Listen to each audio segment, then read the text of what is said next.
Hello guys, over the past few years, these iceberg videos have become more and more popular, so most of you have probably already seen a few of them. However, if you haven't, let me explain what an iceberg video is all about. Basically, you have an iceberg, and the most common myths, stories, information, and facts are all at the top of the iceberg. And the deeper down you go on the iceberg, the more unknown and obscure the topics become. In today's video, I'll go over the entire Fortnite iceberg with a lot of focus on the competitive side of the game. However, I'll also include some topics that will take us on a trip down memory lane. I'll do my absolute best to explain all of the topics as we go along, and trust me, there's a lot in here that the average Fortnite player won't have a chance to know about. So without further ado, make yourself comfortable, grab some snacks and a drink, and let's hop into the video. At the tip of the iceberg, we will begin by talking about the most infamous device in Fortnite's history, the Chronos Zen. This device allowed players for years to play with stronger aim assist, macros, and no recoil without any repercussions. In the beginning years of Fortnite, this was one of the best kept secrets among a lot of professionals.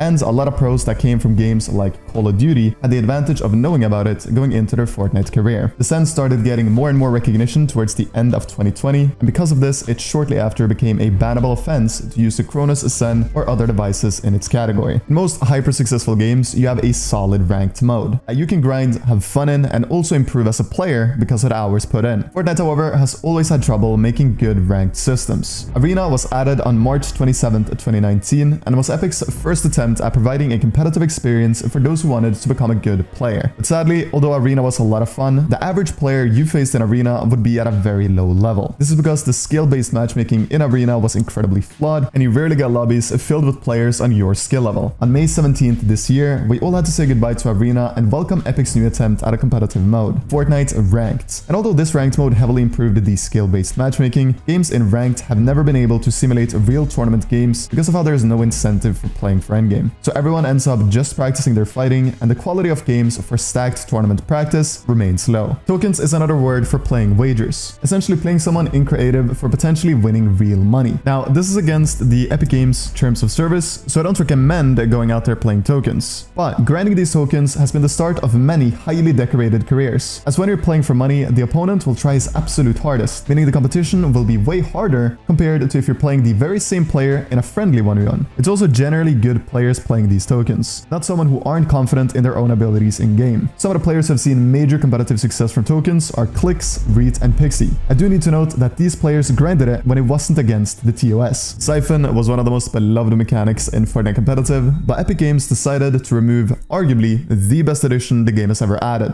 Now, a lot of people have been wondering why, but for those of us who have been playing the game for a long time, we all know that Fortnite is lowering the skill gap on purpose. The reason Fortnite does this is because they want to appeal to as wide an audience as possible, which for us competitive players is a little sad because this game has the potential to have one of the biggest skill gaps out of any game in the world. Fortnite sadly decides time and time again to try to lower the skill gap. The saying "it's too late to go pro" is extremely common in the Fortnite community. For some reason, some people think that Fortnite esports is unique and different to any other esport ever made. In all other, and I mean all other popular esports titles with a massive player base, there are new players succeeding and entering the pro scene at the highest level every year. This also does include Fortnite, but there are still people who genuinely believes that there's no point in even trying to become a top tier professional player because those who have played from the start will have such an advantage over you. The truth is that the level of everyone else's current skill makes just one day of practice today as effective as like a full week of practice back just a few years ago. So if you want to become a professional, don't listen to the people with the mindset that it's too late, because it really isn't. Fortnite is one of the most fast-paced games in the world, and being young when you're starting out is a massive advantage. The younger you are, the faster you learn. So if you're 14 to 18, you have all the opportunity in the world to succeed, even if you're starting out today. Being older than 18 and attempting to play at a high level will, for the average person, demand more hours put into the game for the same level of success a younger person would have to put way less work in to achieve. Not to say that it's impossible. I do believe that if you start out at say 16 or 17 and become successful at 18 or 19, you can still play at the top level until your mid-20s. But starting out early is a major advantage, and improvement will be way easier the younger you are. Ping is unfortunately an incredibly important factor to your road to success in competitive Fortnite. Some might say that Fortnite is the most ping-dependent game ever created. Having zero ping in Fortnite is like playing the game on easy mode. Playing on 30 to 50 is medium mode, and playing on anything above 60 is playing on hard mode. Very few players have been able to succeed at the highest level with ping higher than 60. Not to say that there aren't any, because players like Kiriachi, Mustache, and Nanolite have all been at the tippity top of competitive. But to achieve that, you need to be an absolute mastermind that rarely makes mistakes, as mistakes get punished 5 times as hard as soon as you start getting to the territory of bad ping. Playing with and against good players is the recipe for success in competitive Fortnite. That is the common trait of, so to say, all professional Fortnite players today, that they have surrounded themselves with good players over time. A lot of competitors fail to improve and never become good, because they never get punished for the mistakes they make. This results in them forever having an extremely flawed playstyle. If you're in a friend group with some players who are better than you and you play 1v1s or 2v2s with them every night, you'll sculpt a playstyle around the mistakes those good players are able to punish. This will be a much more polished playstyle compared to playing with low-tier players. Late starting tourneys is a strategy that has been known for years, and a viable one at that. Depending on how long a tournament is, you late start anywhere from 30 minutes to 90 minutes after the tournament has started. The reason this is such a viable strategy is because not only will your first game become drastically easier, but your following games will also be easier, and maintaining a good mentality whilst late starting can often also be easier. On 2-hour tournaments like the Solo Cash Cup, doing a 30-minute late start can be a good thing to consider. On 3-hour tournaments, waiting 1 hour can also make your tournament as a whole way less challenging, and you might even end up with a much better placement as a result of this age-old strat. Going under the surface, we have pros using macros. Most of us in the community knows that pickup macros are used by players on all skill levels to win more off-spawn battles. If you don't know what it is, it essentially makes picking up loot way faster, to the point where you'll win the vast majority of your 50-50s off-spawn. Macros are against the competitive terms of service, and it is very much an unfair advantage that shouldn't be used. But sadly, we see time and time again that that is not the case. In the past, there's been footage of a pro using macros on stream, fully exposing himself to the world. The weird thing about this instance is that that professional didn't get any punishment, which is kind of disappointing, but at the same time, there are so many other pros also using macros that punishing that one individual player really wouldn't do much. Everyone knows what custom game matchmaking is, but not everyone knows about the different levels of customs in the different regions. Now, I'm no expert on smaller regions like Asia or Brazil, sadly, but here in Europe, we have the entry-level customs Discord server, Noble Opens. This one is available for everyone regardless of PR level. In Noble Opens, if you secure a top 5 on the daily leaderboards, you get invited to Noble Division 3, which is a no PR requirement, invite-only Discord server that hosts scrims without rules. If you either manage to get 2 session wins, sessions are 3 games by the way, in Noble Division 3, or get into the top 2000 on the 2023 PR leaderboards, you can get promoted into Division 2, where even better players are practicing. If you over time manage to get to the top of 1000 on the PR leaderboards, you'll be able to get into the server where most EU pros actively play, Noble 24/7. There's also one Discord called NobleX, which is for the top 250 EU players. However, this server rarely hosts, so Noble 24/7 is where you want to get in. In NAC, you have Manu Scrims, which is their open custom server anyone can join. When you climb the PR leaderboards just a little bit, you can join Vital Scrims, which is NAC's highest level of practice. Cray was a player that saw great competitive success from a heavily unorthodox strategy, healing off until the very final moving zone. The strategy was based on having an incredibly smart, pre-planned route and plan in every game that he played to ensure that he had enough healing to stay in the storm for 15+ minutes. Because of Cray's unorthodox playstyle, he quickly became a massive content creator, and sadly, because of his success in tournaments, a lot of other players also copied the strategy, eventually resulting in Fortnite taking action, adding mechanics like Storm Sickness, which made it impossible to heal off for an extended period of time, like Cray did in his prime. Over the course of this game's lifespan, there's been a lot of pay-to-win pickaxes, and these issues continue happening even to this day. The Star one, for instance, did 56 damage instead of 20 damage to the body, and it gave you a running speed boost when equipped, and worst of all, this bug happened on a solo Cash Cup day. Another pickaxe that was heavily paid to win was the Dragon Rune pickaxe. This pickaxe for some reason made your footsteps completely silent, and to say the least, that was incredibly overpowered. There have been countless pay to win pickaxes from the very start of this game and all the way till today. Some pickaxes, like the Catwoman's Grappling Claw pickaxe, has even been proven to give you less input delay than other pickaxes. When Arena was still in the game, a lot of content creators wanted to be the player with the most amount of Arena points. Having an insanely high number of points meant that you would get great viewers on Twitch and YouTube, and if you were able to be the #1 player on the Arena points leaderboards, that would give you even more credit. Sadly, the grind for the #1 spot was highly unethical by most of the players competing for the title, because most of the players competing for the most amount of Arena points were account sharing. A lot of them got exposed as well. People saw that the input changed from keyboard to controller overnight, and they also saw 24+ hours of playing Arena. Some of the players competing for the first place spot even played with cheaters to eliminate the entire lobby in just a few minutes to get as many points per hour as humanly possible. To say the least, the people who knew how those content creators got those points weren't impressed. But for the average Fortnite viewer, seeing arena points in the hundreds of thousands was incredibly impressive. To those of you who have dabbled in a bit of Fortnite competitive from time to time, you'll all know the term dead side. The term refers to the side of zones where the least amount of players are, based on the previous rotates everyone has had to make. So if a zone has pulled from north to south, the north side of that zone will be the contested side, and the very south side will be the uncontested side, or the dead side. Utilizing the dead side nowadays is not as viable a strategy as in the past, because a lot of players like to play the dead side, and a lot of people have knowledge of what it is. But when this way of playing the game was first brought to light, it was an easy way to secure some super solid tournament performances. In order to track your progress as a competitive player, Fortnite Tracker is the place to do so. PR stands for Power Rankings and is a score you're given based on your recent tournament performances. Now, a lot of people have an opinion around how PR don't matter, but in my very own humble opinion, the only thing that classifies how good a player is at the game is their tournament placements. And if you're like me, then using this website to find potential teammates is the way to go about it. Storm Surge is a mechanic added to Fortnite Competitive to punish players who play too passive. What it essentially is a 25 damage per 5th second punishment for being one of the teams that has dealt the least amount of damage in the lobby.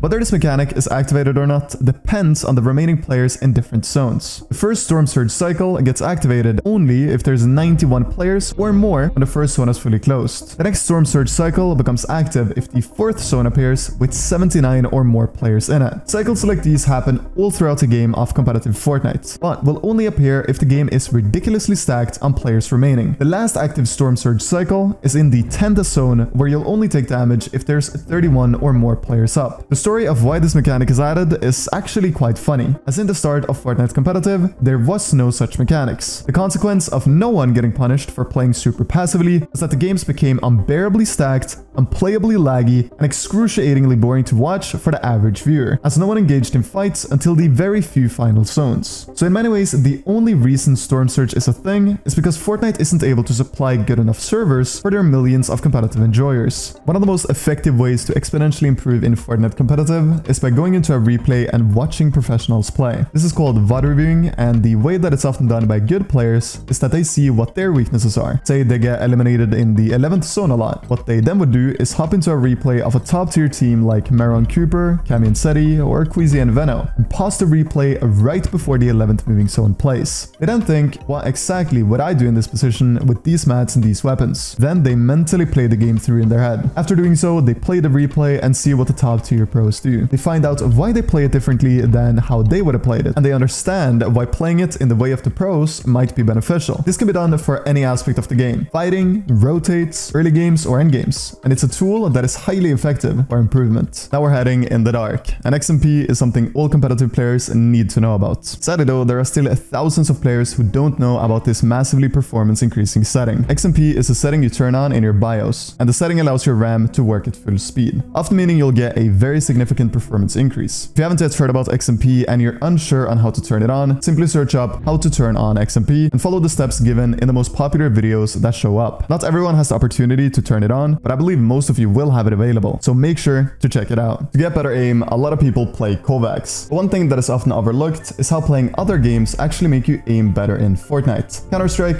Valorant, and Osu are some prime examples of other games people play to increase their aiming abilities. This might sound insane, but players like Refsguard, Candy, and NS all have insane aim, much thanks to playing these games on the side. The reason improving aim in Fortnite competitive directly is so difficult is because the amount of times you actually have to aim, especially with your shotgun, in the span of a 30-minute game is honestly quite rarely, meaning improving aim from just playing competitive is a highly ineffective way to go about it. Q timing is a skill that is very often overlooked when it comes to succeeding in tournaments. Earlier we talked about late starting, but Q timing is knowing when to queue in the middle to end of a tournament and not the start. A known strategy is to queue into a game around 17 to 15 minutes before a tournament ends. This game is widely recognized as a W key game. What this means is that this lobby will most likely be very dead and rather easy to play because everyone is trying to W key, get as many healing points as possible, and then back out when it's 5 minutes remaining to catch the final queue. However, what a lot of good players do is play this game out, win it, and qual to tournaments because they capitalize off of winning the easy games where everyone is backing out. Throughout a tournament, you have a few set times where the games will be much harder and much easier. If you get eliminated 20 minutes into a tournament and you got a lot of elims in that game, your next game will be remarkably hard, as you get into a game with others who have succeeded in W-keying the first lobby and getting a lot of elims. In other words, good fighters. But if you wait just 10 minutes, your lobby will be a ton easier. A rule of thumb is that the lobbies are easiest on 45 minutes of every hour. So 45 minutes into a tournament, 1 hour and 45 minutes into a tournament, and 2 hours and 45 minutes into a tournament. The opposite can be said for 20 minutes. On the 20-minute mark of the first, second, and third hour, the lobbies will be the hardest. Another strategy that is incredibly solid is aiming to play in nothing more than 7 games in a 3-hour tournament. So you won't have to waste any time in queues and games where you go down early. The strategy is to start off the tournament with a win and as few elims as possible, preferably 0, so you can cruise through the entire tournament, not ever getting into the hardest lobbies. Teaming will forever be a problem in top-tier competitive tournaments like FNCS. It has happened multiple times in the past, and it will continue happening in future cups. The worst examples happened during the solo FNCS tournament, where it was obvious how some of the best professionals in the world had pre-planned agreements with some of their friends to play in a certain way. Surge trading is also extremely common, and unfortunately it still happens today. Console tournaments can be argued to be the most recent worst place for teaming, as watching the PlayStation Solo Cup looks more like a duos tournament than most of my actual duo cash cups. The reality is that this happening is making it harder and harder for legitimate players to succeed at the highest level in important tournaments. Getting some free Surge is not gonna win you FNCS though, but it sure helps a lot. So I don't believe we'll stop seeing this happen anytime soon. In both Chapter 1 and 2, the replay system for tournaments was extremely flawed. And to those coaches who knew how to exploit it, this was the perfect opportunity to give their players a super unfair advantage. What a coach could do was hop into a replay just 2 minutes after a player had started their game. This would give the coach freedom to use the drone free mode in the replay to find items such as launch pads, llamas, and all other OP items their clients might have needed to succeed in the game. Not only that, but they could see where the other players in the lobby was rotating. And although 2 minutes might sound like a long time, this was actually a career maker for a lot of known players today. Being able to be given this information and essentially having X-ray in the games they were playing made the games so much easier to perform well in. The names of the coaches and players who exploited this are extremely well known, and all of you have undeniably heard about multiple of the players and coaches who did this very thing. The Fortnite World Cup was one of the biggest esports events ever held, and when Bugha won it all in 2019, some people came with a theory that the World Cup was rigged. The thought behind that claim was that Fortnite wanted to do everything in their power to make the winner of the Solo World Cup a marketable person. If a player who was highly controversial won the Solo World Cup, then that wouldn't have been a good outcome for Fortnite, as the World Cup winner very much became the face of competitive Fortnite. Weirdly enough, out of all 100 competitors, one player stood out to be extremely likable, humble, and marketable, and that player was Bugha. After the games had concluded and the theory became somewhat widespread, statistics of the tournament came out, and it turned out that Bugha actually didn't get lucky. In all honesty, in the 6 games they played, it was quite the opposite. So the theory quickly got debunked, but it was an interesting thought that lasted for a few weeks. Having a custom operating system is one way to drastically improve your Fortnite performance, and it's something the average player wouldn't know about unless they're told. Sadly, there are very few videos on YouTube going over how to set up a custom OS. The OS that is my favorite is Windows LTSC. However, you can extract way more performance out of more customized operating systems if you do some research. If your performance is holding you back heavily, I would recommend looking into it, as it can actually be career-changing the amount better your game will feel with a performance-focused operating system. Everyone remembers the first few skirmishes, the summer and fall skirmish. However, what a lot of people might not remember is that the minimum age to compete was 16. Because of this rule, what ended up happening was that the players aged over 16 who got invited sometimes gave their Epic account to younger talents that didn't meet the minimum age requirement so that they could play, place highly in those tournaments, and take home a lot of money. Some of the biggest names in competitive today did this when they were as young as 13 and 14 years old and secured a good chunk of change. The deal was, of course, that the younger players would get a percentage of what they won for the person who actually got invited. The Llama and Pathfinder Discord was a weird period of competitive Fortnite. All you had to do in order to get a map of where all llamas and pads were in your game was to take a screenshot with a big enough HUD to the point where the Discord would be able to automatically read off your game ID. A few seconds later, a map would be made and all pads, llamas, and other OP items would be showed. Needless to say, exploiting this Discord was not allowed. However, to my knowledge, nobody ever got punished for using it. These things we're getting into now really showcase how Fortnite competitive can be highly unfair. Because imagine just knowing knowing that you'll get a pad or two in every game you play. The Discord was luckily shut down after just a few weeks of being online, but still, that was enough for some players to make a very good amount of money from tournaments.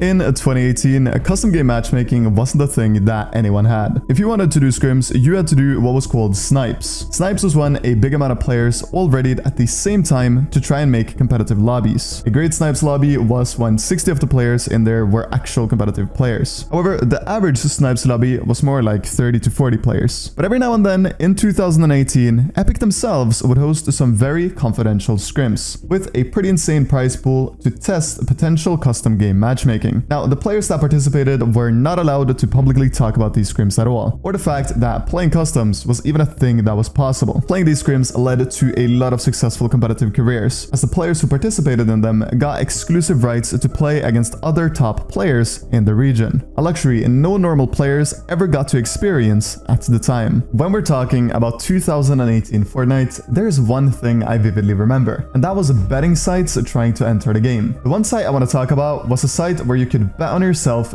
winning public games of Fortnite. Naturally, when me and my friend group heard about this, we thought that's easy money, and shortly after, we found out that we were right. Not only did the site pay you 15 times your money for winning games, but the cash outs were also legit. There were people in the community that made over $500 a day using this website. But after some time, the website of course ended up getting shut down, but the website held its promises and you were able to cash out your winnings. Needless to say, after that site's attempt, there weren't many others who gave it a go. In any sport or esport where there's a lot of money to be made, there will be people using performance-enhancing drugs, or PEDs for short, and Fortnite is no different. Now, PEDs in gaming and traditional sports are obviously not necessarily the same at all. PEDs that are abused in FN focus on making you more concentrated. Naturally, doing this is not good for you at all, and the potential rewards will outweigh the risks, as these substances are very hard on the heart. However, at DreamHack Anaheim, there was a pretty big incident, and when playing online, there's really no way for Epic to ever punish the abuse of this stuff, which is sad because this really is one of the worst ways to cheat. Mayhem was a client back in the day, very much like Unite is today, a way to play custom games and track leaderboards for the sessions you play. Mayhem eventually ended up shutting down, and they did so very conveniently after getting a lot of accusations for being a Bitcoin mining software. Now, I am not going to sit here and say that Mayhem mined Bitcoin on your PC without you knowing, but I will say that most of my friends, and myself included, noticed a very significant decreases in our PC's performance after downloading the client. If the case was that Mayhem indeed was a Bitcoin miner in disguise, they would have made hundreds of thousands of dollars off of the Fortnite community alone. Mayhem was the biggest client for third-party tournaments, but since the original owner no longer have anything to do with the product, whether it was a Bitcoin miner or not will forever remain a mystery. All zones are predictable in Fortnite. Well, this was very much the case in the past when it was only 9 zones and not 12. And everybody who knew how to predict zones naturally didn't want this to be public information. But on April 12th, 2022, Kinch Analytics released an absolute banger of a video going over how to predict the mid-game zones of a game. What was surprising was that this video only got 25,000 views. Kinch, however, didn't include how to predict moving zones, and I have a feeling that that is because he might be working with some professionals. This man is extremely smart, and he probably don't want to reveal too much to the average player. iDrops_bodies is one of the most infamous players in all of competitive Fortnite's history. If you don't know his story, here it is. In week 2 of the summer skirmish in 2018, he was invited, arguably the most unknown player out of everyone in that exact tournament. Everyone else was streaming the second week of this major tourney, but he wasn't. After the time was up and the cup had concluded, he got first place, winning $60,000. Surely, after a performance like that, we could expect to see more of this underrated talent. But nope, he never participated in another tournament ever again. Directly after he disappeared from the Fortnite community, another controller player by the name Unknown Army started seeing great tournament success with an extremely similar playstyle. Unknown Army at the time of the summer skirmish couldn't participate in it because he was under the age of 16. The similar playstyle and the timing of this entire situation made some people think that iDrops_bodies was Unknown Army. But now you might ask,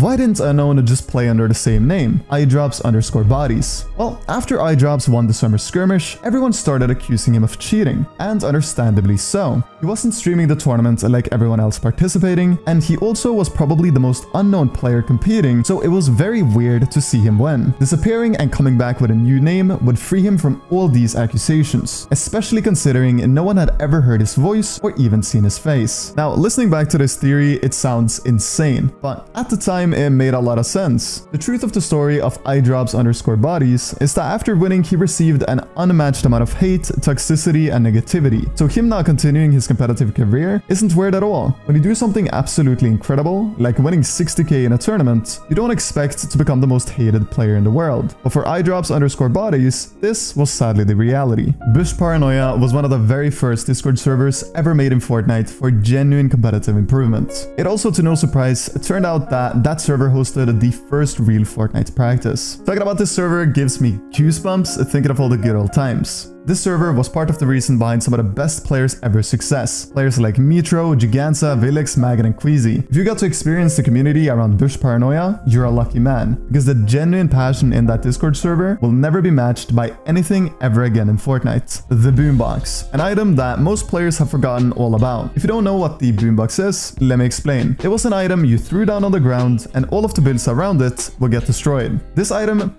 probably took a couple of years of my life. That is how brutal playing this game was during its time in it. Many players categorize the sword as the most broken item ever, but for me, this item was way worse. Even just writing and talking about it, I'm in pain because of how unenjoyable this item made the game. Polaris was the very first significant open LAN event in Fortnite competitive's history. The LAN had players like Metro, Nyrox, Mr. Savage, Marin TM, iDrop, Trippern, and many more noticeable names. The LAN was held on September 30th, 2018, and the host of the entire event, believe it or not, was Reno, the owner of Become Legends. The prize pool at the LAN event was $10,000. And for many, going to this LAN was the very start of a highly decorated career. As you can see here, this was the top 15, and there are more recognizable names on this list than not. I also managed to squeeze in on the 13th spot, which I remember being extremely sad about. But it's actually crazy how many of the players all the way from 2018 are still active figures in the community today. And to be honest, I think it was something crazy in the food there or something to have made all of the careers that it has. The Intel i210 T1 chip is one of the best hidden secrets in competitive Fortnite. Have you ever seen pros taking vaults like 9 out of 10 times and you wonder why in the world you're never able to do that even though your ping isn't bad? Well, chances are they have this in the PC. Not only will your ping go down by getting this for your setup, but your average internet speeds on your PC will also most likely increase and stay more consistent. Naturally, the speed of your internet doesn't determine how good your ping is, but it is a little bonus. This network interface card will be even more effective if you bought a pre-built PC. Pre-built PCs often come with cheap motherboards with bottom-line network interface cards. So if you have good internet but seem to be at a disadvantage ping-wise for some reason, I would consider looking into this. I'll drop a link for it in the description of this video to where you can get one. Software is mostly very easy for anti-cheats to detect, so going online and downloading some cheats will in most cases rightfully get you banned. However, there are some bizarrely smart people out there who makes cheating motherboards, keyboards, and gaming mice, implementing the cheats into the hardware, rather than having to download a software from the internet. If this is done professionally, it will be 100% undetectable. And I know for a fact that cheating motherboards are being used by a few players very high up on the PR leaderboards. For LAN events, having gaming equipment with cheats inside of them could potentially be a massive problem. Now, I'm not sure if anyone has ever used the cheats this way at a LAN, but it's definitely possible to integrate cheats into your mouse, keyboard, or motherboard, as previously mentioned. It's also possible to add a certain key combination to destruct the cheats, so that there are no traces left of it on the PC. This does require a high level of software development understanding, so luckily it's not super easy for the average person to get their hands on something like this, but it is out there, and it is a very well-kept secret. Having a dual PC setup allows the potential of having a radar on your second PC of where everyone in your lobby on your main PC are. It's basically like having Volax, and it's sadly completely undetectable. Imagine going into a tournament and you'd have a map of where everyone is at all times in the game. You'd be able to make the easiest rotates and secure good placements in every turn you played. Cheating in Fortnite is unfortunately something that's going to be around forever. However, I'm not someone who believes that the best players in the world are cheating, because they're not. But there are sadly quite a few players at the medium to good level who are playing unfairly. I also think it's kind of weird that a lot of things about the competitive side of the game are being gatekept, like the Intel i210 T1 chip. That's exactly why I wanted to make make this video, to unveil some of the things you almost can't know about unless you're told. I want this game to be an even playing field, no matter who you know and who you are. So hopefully I talked about a thing or two you didn't know about in today's video. Guys, thank you so much for spending almost 30 minutes with me today. Please go on to have an amazing day. And I'll, of course, as always, see you all very, very soon.